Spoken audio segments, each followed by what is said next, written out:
Hey everyone, welcome back to another episode of The Followers with John Murphy, Shane O'Rourke, and myself.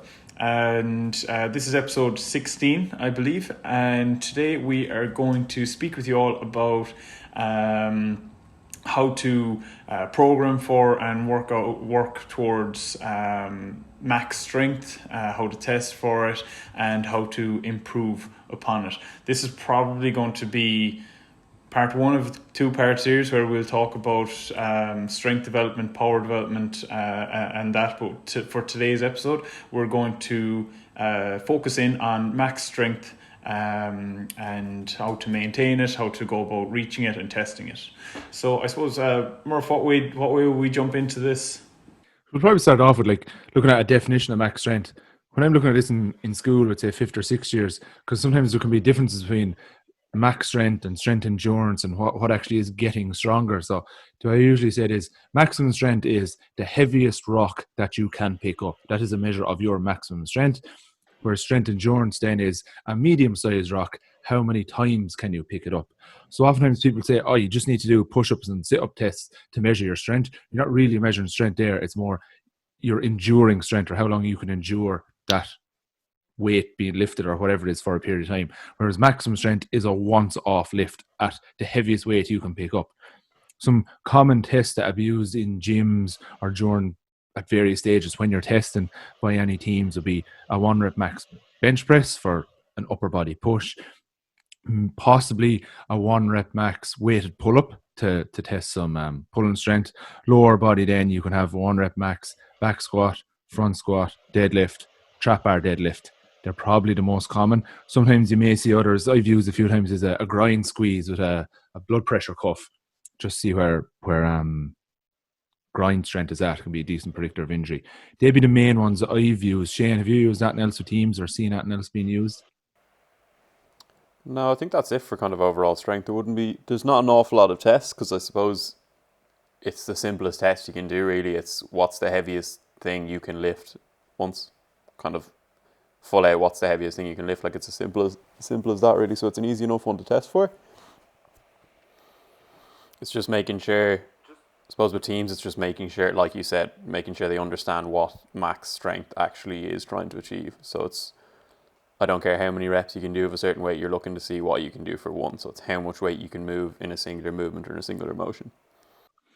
Yeah, I think it's important as well when you are selecting exercises to do with the teams that they have an element of being able to do the exercise beforehand.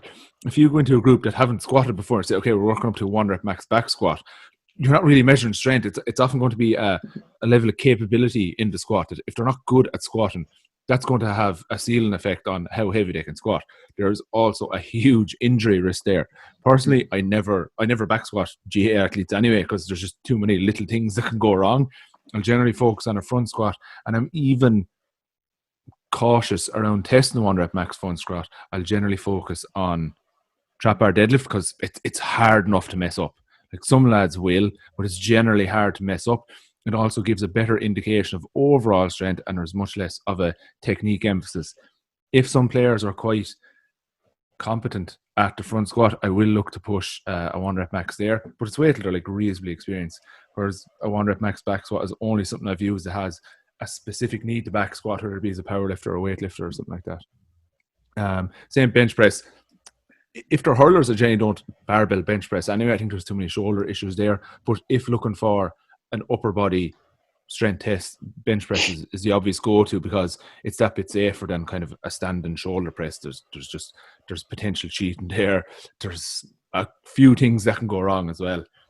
Damien, have you any experience of anything else, or what would be your own kind of go-tos you use with teams?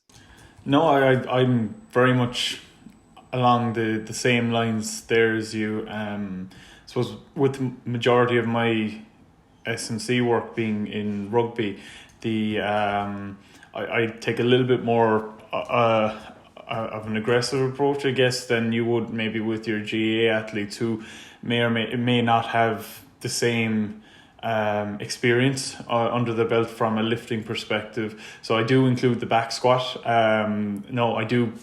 Like, if I take the last team that I joined. So when I joined them first, obviously I spoke with players to get an idea of, you know, their training experience and that. But before I'd just give them a program to start working on, I did step back and test them, see where their, you know, their max strength was at, while also watching to see what their technique was at. So like, you know, trying to learn quite a bit about them. But it also gave them you know, a starting point. So if I kind of felt like their technique was waning, but they felt they could go more weight, I'd stop them there. So this, I suppose what I'm kind of getting at here is the importance of doing these kind of things.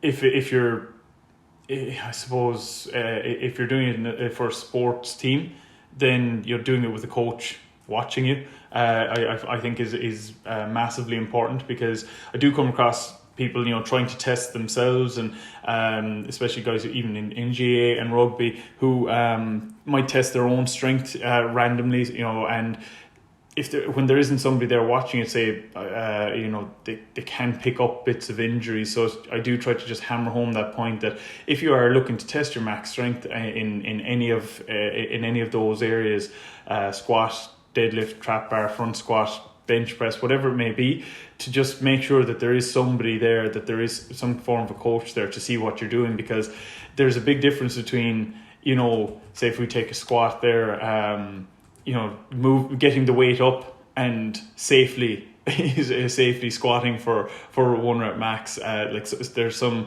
serious contortions kind of pulled when you know, in some cases, and the risk of injury is so high, like you mentioned.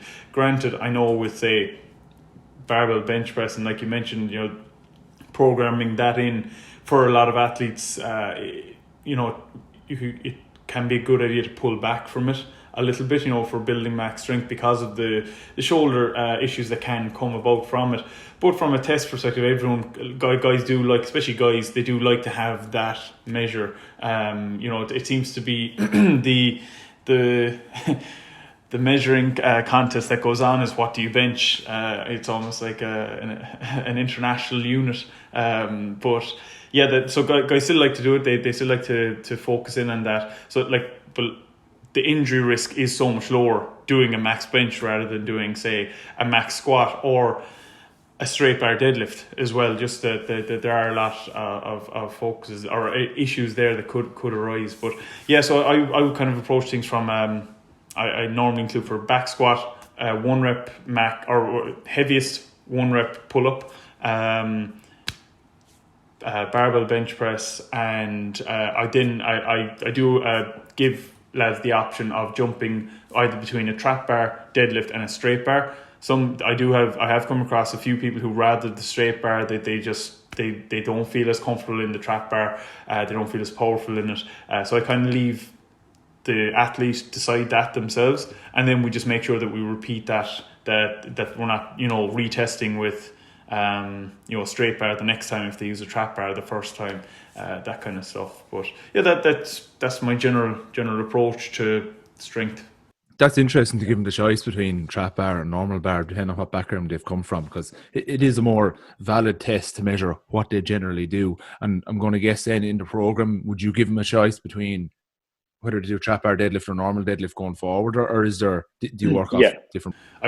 I would, yeah, no, it's anywhere that deadlift appears, I might have hex bar in there if I want everyone to be doing hex bar, even the guys who use straight bar, if I want them for a specific exercise, say like if I was doing hex bar explosive jumps, or you know, yeah, that would be the main read, but I'd have it very specifically highlighted. But anywhere that lads see deadlift, they know that they're to be doing whichever, you know, we've spoken about, whichever we've tested, that they're building on that. So they're not testing with a hex bar and then training with a straight bar and then going back to test again with a hex bar. So yeah, they'd be clear enough on that. And just mentioning there that people tend to know bench press 1RM. It's true that you actually had your bench press 1RM as part of your Tinder profile a couple of years ago, didn't you? I can't comment. Once we've tested then, working with a group, would you tend to work off percentages then, or does it depend on the experience of the athlete, or are you still going to try and let them work up to a weight they feel comfortable with? Where do you tend to draw that line, or what kind of guides you on that? Yeah, usually I wouldn't try to work off the percentages as much. I kind of usually tend to let them build up to the strength that they feel comfortable of and just track those numbers. So I think it's a lot easier for them to just see their progression going through, especially if it's not like it might work at an elite level. If you're saying go 75%, they actually can control what they will accurately enough be able to display as giving 70% outfit. Whereas I seen with amateur recreational athletes, they just don't have that level of control over their body. Like they won't. You can say go 75% and they just won't, and then it will just fluctuate so much from week to week. Their 70% will be say 100 kilos one week, 95 the next, and it will just keep going up and up depending on what they think. So it's almost like trying to work off an RPE scale before they've even done the session, if that makes sense. So I'd much rather have them kind of work up to the numbers, and then at least say if 4 or 5 weeks down the line you're like, well, I can see these numbers are gradually decreasing, what's wrong or what's happening, we can assess it from there. I think it's just a much easier way of tracking, and it's much clearer then in the athlete's head for them to say, and there's no way for them to come back. Say if you have like the results are kind of trending down, they're like, oh well, you said only give this percentage, and that's what I thought was this percentage. Does that make sense? Yeah, perfect sense. Yeah, no, I'd take a similar approach to that. I'd actually mix them together a bit. Generally, the first kind of 4 to 6 weeks with a group, I will let them find numbers themselves. It's generally sub max work anyway, and I'd probably leave it 10 to 12 weeks before I test again, because I'm kind of just letting them learn movements at the start, and then once we get into that second block, I don't tend to always have a set. This is our test tonight. This is our next test tonight. I'll throw in tests as we go along. So say maybe week 1, I'll do a vertical jump. I might do some kind of overhead squat, just see what they're like. Then maybe around week 4, we might do a 1 rep max trap bar. Then maybe week 6, at the end of the session, chin ups to failure. But I will often use that 1 rep max trap bar and have percentages for that, and then let them work up to weights they're comfortable with there afterwards. Sometimes working with athletes for prescribing percentages, like they have no idea what you're talking about, and their level of maths is like junior infants. They don't know how to work out a percentage or anything like that. So, and it's something you learn over time, that I end up just making a poster and sticking it up on the wall of the gym. And if your 1 rep max is 140 kg, here is 70% of that. If your 1 rep max is 180, here is 85% of that. So you give them a really clear program of week 1, whatever percent for whatever reps, week 2, whatever, and you have the poster right beside it, say, this is exactly what you lift based on your 1 rep max. And don't put up on a poster, but I will also have a picture in generally a WhatsApp group of exactly what their 1 rep max is, because they don't remember, or they can't remember how to add, or what all of the plates are worth and everything like that. So that's why I'll often use a combination of the two. Before I go into what actual program I use based off that, Damien, what's your approach when it comes to percentages and working up to weights? Yeah, it would be a mixture of percentages and rating a perceived exertion. So I kind of I train in the second one, but I do begin with percentages based off whatever we've tested. Now, I suppose where I have a little bit of an upper hand there with not having to work things out too much for the lads, if they happen to not be able to remember what they lifted, or if they can't work out percentages, I do most of my coaching or programming of my sessions through a coaching app. So I'm able to include everything on that, where it's, you can say what app it is there. We don't have to like. Oh yeah, sorry. It's I use. Deals here.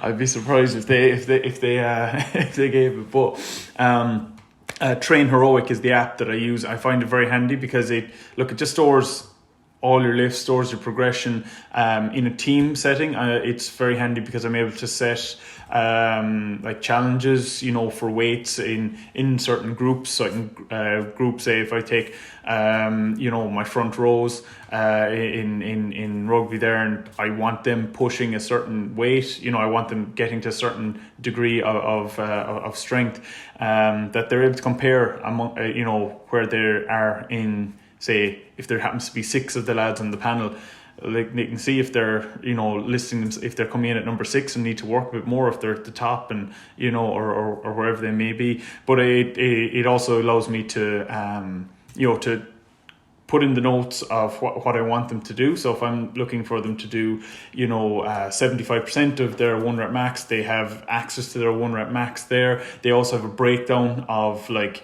the percentages of so what that number would look like, so they don't have to think too much. Everything is there in front of them, and they just kind of tracked in how they get on with it, you know, what weight they lifted, and if they don't hit the prescribed rep ranges, say if I'm working in a range of 5 or something like that, that, you know, they don't happen to hit that, well then, you know, we can track that, and we can work out maybe why they may have not hit that. So yeah, I find that very handy. And then then through coaching, I'll coach guys on to kind of take note of, you know, what they would give that exertion out of 10. And just they start to take note of, you know, what different pressure feels like and what they'd mark it out of 10. And then when I start to switch things up towards maybe after a number of weeks of coaching, maybe, you know, 12, 16 weeks of coaching a team or a group of athletes, that I can switch it more towards, I actually want you to be I want you to be lifting a weight that's going to be up at whatever 7 or 8 out of 10, or if I'm looking to try and pull it back, they know that, like, if I'm looking at them needing to be at a 5 or 6, they have some idea of how to work, of what that should feel like, without me having to necessarily say, I want you to do 80% of your 1 rep max, and they come in, say we're on a Monday and we've had a game on a Saturday, and they just feel like dog shit, you know, and they're just not feeling it. Well, then they can go, right, okay, well, he wants me to lift at, you know, an 8 out of 10. It's not going to be the lifts that I normally lift, but, you know, that's kind of where I'm at least. Then I know that they're working in you know, a range that I still want them to be from a feeling perspective, and that so that that's my approach at the moment. It definitely has room for improvement, but that would be where I'm at the moment. Shane, Damien mentioned rate of perceived exertion. You said RPE. Damien's also saying there about rating it out of 10. Are they similar to each other? Are they all lumped in together? Could you give us a little explanation of what that is? So pretty much the exact same thing. So RPE stands for rate of perceived exertion. So there's going to be a number of different scales you can work off of, but the easiest one is probably just a simple 1 to 10, and it's not going to be based off any kind of percentages of 1 rep max or anything like that. It's solely based off how the athlete feels. So if you get them to give an RPE score for the session they just did, it would just be how difficult they felt that session was. So to be honest, it doesn't really have anything to do with how difficult the session is either. It's how that athlete is feeling at that time. So if someone comes in, gives the RPE, like, it could be kind of across the board an average of, say, maybe 5. And if someone comes in and go, like, I actually thought that was really tough, I'll give it an 8. That means maybe they're ill or something, or maybe their sleep has been down. So usually the RPE scores for the entire team will average out-ish, kind of within 1 or 2 of each other for the entire session. And it means if anyone is finding it particularly easy or finding it particularly difficult, you can have a chat with that person and find out maybe why they've been doing. So maybe it's they haven't been pushing the weight, maybe they haven't been sleeping, maybe their nutrition hasn't been good. There's a number of different factors, but the RPE is just a way of alerting you to the fact that there is something else. So it doesn't actually tell you what's wrong or what's that athlete is experiencing, but it means, all right, maybe as a coach I should go have a chat with him and find out why he's finding this so easy or why he's finding it so difficult. Does that make sense? So it's just a simple score of how the athlete rates the session rather than how on paper difficult the session was. And as well as rating the session, can we use it alongside or instead of percentages RPE? Can we use it for specific prescription of reps, weights, anything like that within one exercise or even one set in an exercise? It definitely could be used for that kind of point of view. Usually, personally, I'd use it as a rating after the session, so it'd be just how to score how the athlete feels. I'd never really use it to prescribe exercises, to be honest. But Damo, I think you said you kind of use it that way. You might be able to elaborate a bit further. Yeah, I use it in both. So I would track the overall session just to see, like, that. Yeah, if somebody's kind of bombing on ahead and they're finding it quite easy. Or if they're if it's very like obvious they're marking it as a 3 and everyone else is marking a session as an 8, I might be thinking that they're, either they're finding it too easy or they're just not paying attention to the info they're giving me back. But either way, it gives me something to start a conversation on, and investigate a little bit more.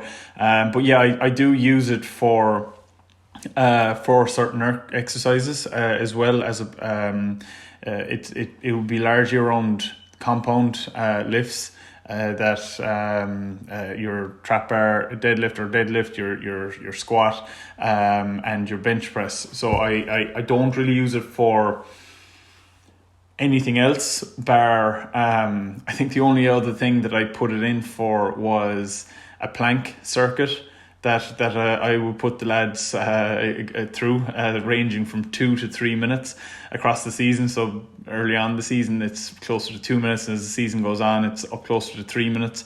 That one regularly seems to come back at a 9 or a 10 out of 10. Just because guys are absolutely useless when it comes to holding planks. But yeah, so they'd be the kind of main lifts that I would use it for. So I would use it for both guiding what I'm looking for from a training perspective, and then just to track the overall exertion at the end of a session as well. Yeah, so it's something that can be difficult to use, particularly with novice gym goers, to get them to use RPE, because they don't know their body well enough to say, yes, the third rep of that squat was an 8 out of 10 of difficulty, because you just have not done enough squats in your life to say it was definitely that hard. I've seen over the past 3 to 4 years an awful lot of powerlifters have moved towards RPE style training, either alongside or instead of percentage-based training. But they would often have 8 to 10 years of experience behind them before they've gone that way. I know Reactive training systems, what's the main lad there? I can't remember his name, but he really started bringing in a few years ago for 2 reasons. The main one was to auto-regulate the lifters themselves, and that if I give Shane a series of lifts, I'm never going to give Shane a series of lifts, he's way stronger than I could ever get someone to be.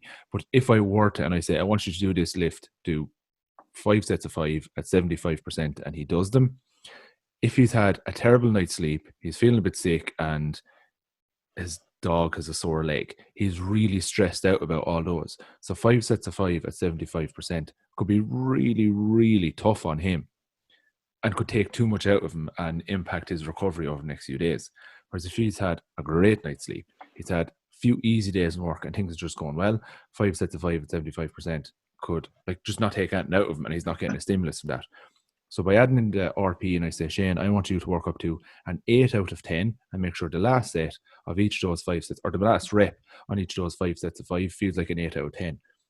He can adjust the weight up or down based on how he has been feeling those past few days. So it lets you auto-regulate based on how you're feeling. Because realistically, your 1 rep max isn't a set number. Even if Damien's was on his Tinder profile that time, it will vary up and down based on how you're feeling, how tired you are, how fresh you are, what other stresses you have going on in life at the time. So then those percentages further down are also going to change. So bringing in your auto-regulation through the RPE scale, or what some people use as reps in reserve, on that 5th rep, how many more do you think you could have done? I'd say I could have done 3 more. Grand, okay, next time I want you to do 1 more. I want you to work to 2 reps in reserve, so you're never pushing out. That would have been the main reason it was brought in for an awful lot of powerlifters. The other issue I find with novice lifters is they always feel they have to empty the tank on every single set they do. If you're just working general hypertrophy, if you're not that particularly strong anyway, how bad? You'll get over it. But if you are getting to a decent level of strength, you're in the gym to support your main sport. So whether that be GA, rugby, soccer, whatever it is, you're not there to be a really good squatter. You're not there to be a really good bencher. You're there to get stronger, using those lifts as a means to improve your actual sport. And if you're putting all your effort into emptying yourself in the gym, and you're then fatigued going into Gaelic football training, rugby training, hockey training the next night, that'll have a net overall negative effect on your training. So that's why sometimes it can be hard to prescribe strength work for athletes like that. And the other thing on that one, Murph, actually, just before we move off the point, that I come across quite a lot is that I need to be sweating. Like I need to be absolutely, goosed, drenched in sweat, leaving the gym for it to be considered a worthwhile session. And that is it's just not the case. It's just something to keep in mind. For anyone who does happen to listen into this, that's not a measure of anything. That's just, you pushing yourself potentially beyond what's actually being asked of you just for the sake of sweating more so you feel like you've achieved something. However, like having a program, sticking to that program and following it through is going to bring about the results that are looked for, that are sought for, especially for your sport. And that's a great point. Just keep in mind that your sport is the driving factor here. Like you're trying to improve your physical self to hopefully improve your performance, reduce injury risk in your sport. So it's just another angle there that people tend to come at. I need to sweat. It's not necessarily the case. It's also, I suppose, mainly you would have seen it a bit in rugby time, but there's some lads, especially if you look at like across the front row, who we don't need to improve max strength. Like there's once it gets past a certain point, there's no real extra benefit. That's when they should transition into more power training, because there's no point in being that strong. Realistically, like if you look like people, I suppose I don't know them personally, but people when you look at them like Keane Healy, Andrew Porter, people who are in that front row, there's no need for them to get any stronger. In fact, I've heard when they were training that you've actively had to keep them from kind of upping the weight. It'll be a lot of them will be maybe came up doing powerlifting type moves, which obviously it's great to have them that strong coming in, but there's not, like once you get past, maybe again, I'm kind of throwing out a figure here, but once you get past squatting 2 times body weight, it's not really going to give any extra benefit out on the field if you push that up 10, 15, 20 kilos and just keep trying to progress. It's just increasing that injury risk. I suppose the stronger you get, like they can increase the strength of their muscles time and time again, but like your joints, your tendons, your ligaments, you can't really increase the strength on that, and it's just going to put added stress on them constantly for no real sporting benefit that's going to come out the other side. So it can be tough to kind of get that point across to athletes, especially if you're pushing some lads being like, okay, strength progress, going to see how high you can get, and then you come to them, you're like, no, you just go do 3 sets of 10 with 450 million kilos. Right, that's good. So we've now defined strength. We've looked at measuring it. We've looked at whether we use percentages or RPE or working up the weights. What are some kind of set and rep schemes? What are some programs we'd actually use to develop strength ourselves in athletes, whatever like that?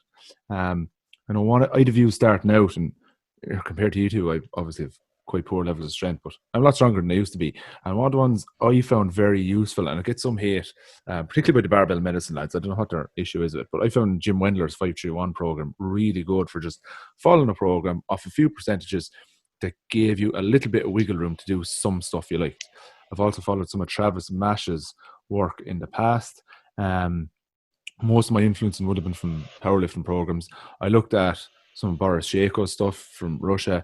All of his work is between 75% and 85% for a load of reps, and then maybe once every 9 weeks you work up towards a near 1 RM, and then you're back down to 75 to 85% again. Damien, what kind of stuff have you done yourself? And then would you use similar with athletes, or do you go completely different because you're like, yeah, that didn't work for me at all, I would not let anyone else do that?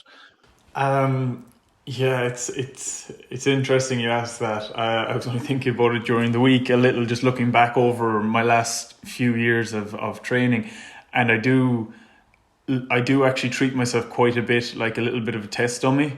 While that certainly, in hindsight, wouldn't have been ideal for my own sporting performances, I did kind of keep in mind constantly that my work, actually my work life demanded it a little bit, so there was a bit of testing and trial and error inside there. All right. Yeah, so use yourself as a test dummy would explain a lot of the bangs to the head and concussions. All right, there's been a lot. Yeah. It's like, would you put your boot here? Well, I'll put my head there first, and we'll see. But yeah, so it's trial and error, just seeing how things are at. I suppose one thing I never really looked into that I do get questions quite a lot on would be like German volume training, and that's about the only area that I've kind of got like. I don't have the mental capacity to actually focus for a full session in that regard. So yeah, other than that, it would be largely trial and error by myself, reading, other programs, other coaches, how they approach things, and just trying to adapt then from, based off what I'm looking at in front of me, depending on the athletes that are in front of me. Normally, I know we spoke about hypertrophy before. I normally have people go through some kind of a hypertrophy block, just so that weight is kind of low, and we can read, especially where technique is needed to be worked upon. But with that, it is, I do push people to work up through weight in that, because if you don't start building up weight as you're going through hypertrophy, your technique is going to falter when you start moving into a strength block of maybe 5 or 6 reps, in an exercise. So if you're dropping down from 15s to 12s to 10s to 8s, when you're kind of heading down towards your lower reps, maybe your reps of 5 across maybe 3 or 4 sets, which obviously, look, I know you eventually work down to 3s towards power, and that, but in the 5 rep range for probably 3 working sets is normally where I would be at for compound lifts anyway. Like I said before in a previous podcast, I would normally keep all dumbbell work or unilateral work to more reps anyway. But yeah, for your compound lifts and that, I would normally be around the 5 rep range. As I said, for about 3 working sets, with usually 2 sets leading up to those working sets. So that'd be normally what a strength block would look like for me.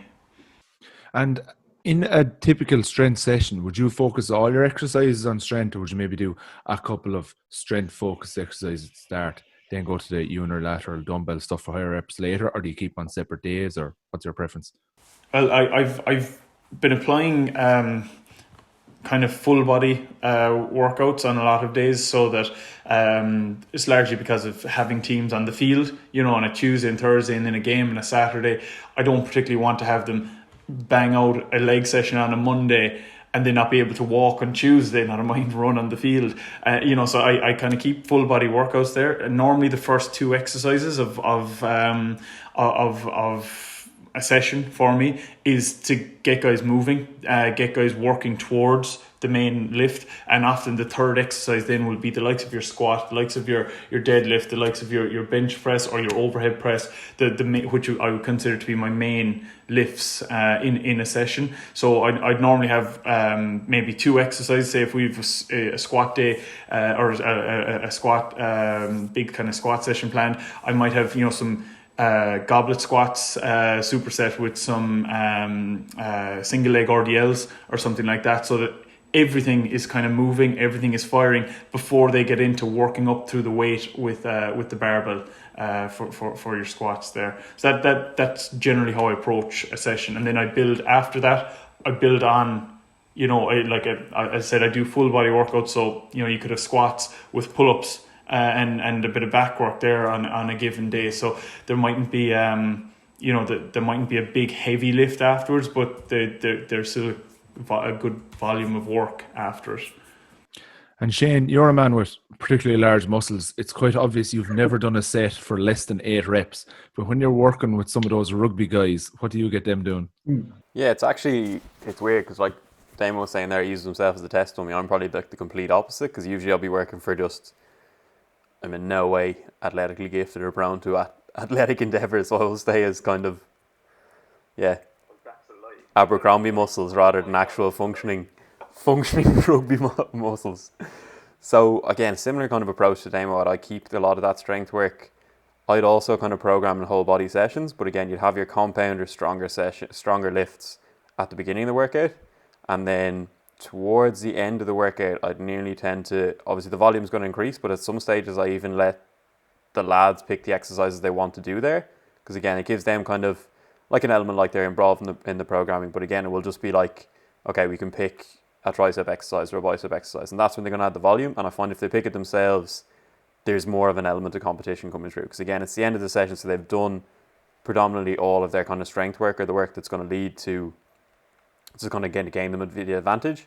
And again, now it's just getting that extra bit of volume through. So I find if they're picking the exercises, they're more competitive it kind of gives them also almost another lift to kind of keep going, and then they push through to the end. So it kind of brings more of an enjoyable aspect, I suppose, into the end of the sessions. But that's how I'd usually approach the strength work. So again, 80-90% of the strength work is done through the guts of the session, and then they just pick the end. So they finish it out, kind of gives them that push to kind of all finish out together then, and then we can run competitions and stuff with that kind of work. So it means they put the effort in for the guts of the session, and then that bit towards the end is where we kind of just have a laugh a bit while still getting a good volume of work done. Could you give us an example of one of those little competitions you might do? It's usually, like, a lot of stuff is with chippers. So for those of you who don't know, a chipper would be, say, if we have 100 reps total to do between me, John and Damo, we have to get it done for it. So John might do 30 reps and then he pass it on to me. I'll do 45, Damo will do 3, it goes back to John, and then we fire through. So we accumulate 100 total between all of us, and then we keep going, and then it'll be a race against the lads. So they do 100, say, maybe on bicep curls, move on to 100 on triceps, then maybe a shoulder press exercise. So again, it's all volume, but it's working through, and adding the element of competition in just brings a bit of fun into it as well. Oh man, that bit of competition, and then when you hear 100 bicep curls and 100 tricep extensions, like, what's not to love about that? Everyone goes home filling out their t-shirt a bit tighter and saying like, oh, a bit of fun there too. Exactly, yeah. And like Damo was saying, people think, oh, I have to leave the gym sweating. And like, they will be sore after that, they will be sweating, but they haven't taxed the body hugely with that last bit that's going to, so they're going to leave with the feeling, it's almost like an 80-20 rule. That's going to be 20% of our effort, but they're going to feel like that's going to be 80% of the pain they feel leaving the gym, which is a good way to have them leave. Yeah, it's a really good idea. I like that. I'm definitely going to steal it. I would generally program with a massive powerlifting bias in what I'm doing, and I would do my own gym work that way. Like you'd have often said that you follow your own program, Shane, a kind of a legs push pull. I use very similar. Leg day is squat focused. The pull day is deadlift focused, and push day is bench press focused. I mentioned earlier that I would follow something by Jim Wendler as well, or use his kind of programming style, the 5-3-1. So to give a brief overview of that, he breaks into 3-week blocks. Week 1, you have an option of starting with either 5 or 3. So I generally go 3 first. So week 1 is focused on sets of 3. Week 2 is focused on sets of 5. And then week 3 is focused on sets of 1 or 1 plus. So he prescribes his percentages. You work out your 1 rep max, then you take 90% of that, and everything's based off it. So on your week of 3s, I can't remember the exact percentages now, but I think in week 1, it's you do your warm-up set is a set of 3 in the squat, the bench, or the deadlift, whatever it is, at 70%, then one at 80%, and then one at 90%, but your final set is 3 plus. So you are working up to the max number of reps at 90% of your 1RM. And then you have a choice afterwards at doing another 3 sets of 3 at 90%, or working up to one particularly heavy set of 3 that you could possibly manage for your best set of 3 that day. Do the same thing the following week for sets of 5, only at 65, 75, and 85. So your 85% by 5 plus, you might, if you're feeling good, you work up to 9 or 10 reps there. You might only barely get to 5, depending on how you're feeling. Then the following week, you're going 75%, 85%, 95% at 1, but the last one is a 1 plus. So you're working up to that high one again. You add 5 kg to all lifts. Well, within reason. Like if you're weak, you're not going to, you'll be adding much less. But if you're strong, you add 5 kg to the lower body lifts, 2.5 kg to your bench press. Follow the same thing. At the end of 6 weeks, you retest your 1 rep max and hopefully have gotten stronger in them all, and you run the same program again. When doing that, like I said, I'll keep it leg focus. So my first lift will be strength focus, following that percentage. If it's a squat, I'll probably do an RDL style lift after that for, again, reasonably low reps, probably 4 to 6. Next 2 exercises will be that 8 to 12 range. Last 2 will be the 12 to 15 range. When you're working with whether yourself or other people, your first 2 exercises will be to get stronger through compound lifts, so multi-joint. Your next 2 will be to develop supporting muscles for that area, so like Bulgarian squat, front-loaded split squats, stuff like that. Your last 2 are generally targeting weaknesses that the specific athlete or the group of players generally tend to have. So you'll probably do some glute and hamstring work there for higher reps, maybe some calf work if you've noticed that's a weakness. Same on your deadlift day, same on your bench press day. So it's generally 6 exercises each day. First 2 are very strength focused. Next 2 are supporting muscles focused. Last 2 are bring up weaknesses that you have. one thing I have noticed that has massively benefited strength is to really encourage athletes to take their rest between sets of the first two exercises. And often you have to be creative in how you do that, because for an athlete to go in and do 3 sets of 3 on the trap bar deadlift and take 2.5 minutes rest between, they're looking at me like, why are you not punishing me here? Why are you not killing me? Why am I not sweating? And that could be the case if you're with hurlers. You have a tennis ball there and they're throwing a tennis ball off a wall with one lad with his eyes closed and he has to call at the minute just to give him something to focus their time on. You have little mini band work to do just to give them something to do. You have some easy but time-filling core exercises that will just give them something to do to make sure they're resting the main muscle groups involved in that key lift. But taking that rest between those heavy exercises is probably what, along with following a sequential program, is what I've noticed makes the biggest difference to increasing strength over time. Yeah, I'd have to agree with that massively. I'd see the same thing with guys, it's like they're once they're in the door of the gym, it's like, all right, this has got to be work, and the rest time can be poor. You can often see it as well with some coaches. If you're on the field doing, say, max speed work or something like that, and you're trying to get the rest in between, and like if you just have people just stand around, you've other coaches or managers going like, what are you doing? And so you almost have to come up with what are almost little gimmicks just to entertain the crowd. Yeah. Another approach I used actually with a strongman who he loved going into the gym maxing out. Just loved it. He would have flourished in Westside Barbell over Louis Simmons, but he just, every single day he went in, he had to work up to a max. And no matter how much I sat him down and said, maybe if we did every second week or every third week and spend the other weeks building up to that, yeah, no, you're right. And then the next day you see him in the gym and he's hitching a 320 kg deadlift up over his knees. I'm like, oh, you're really strong, but I'm worried you're going to hurt yourself. What I eventually got him doing was working up to higher rep maxes and using them to gauge the rest of the session. I got this from Travis Mash, who has numerous world records in powerlifting. So he would have to go in and do a trap bar deadlift. No, sorry, not trap bar, a sumo deadlift. Work up to a heavy set of 3. So he works up to, and like here, he'd easily be hitting 260 kg in a sumo deadlift for a set of 3. And then he takes off 10% of that, which is, okay, we'll say 25 kg, and he does 2 sets of 3, then another 10% and does 2 sets of 5.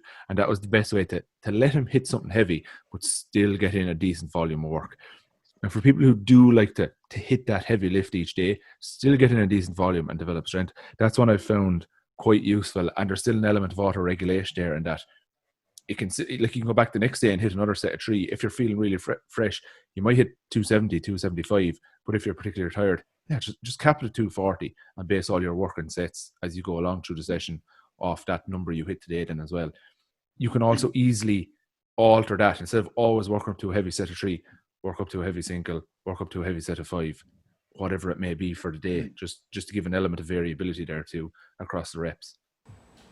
That's how I'm smiling at any not any, but maybe if there may be a few people listening to us here and they hear you talk about 240 like it's on a light day, and they're like, a bar can take that weight. Like I said, this lad has won, not at the top level now because he's in around the 95 kg mark, but he has won a lot of under 95 and under 105 strongman competitions in Ireland and the UK. So he is very, very strong. Like 240, I wouldn't be able to load that onto the bar, never mind lift it. Any other tips then for strength or strength programming or stuff you found useful? The big thing is for me here, and it probably across the board with everything, diet or training, is the consistency of sticking to a program for a period of time. That, say skipping out on your hypertrophy block because you one of your friends is benching more than you or squatting more than you, so you're just like, I'm just gonna chase that, and having no real focus or goal of the change in your training block.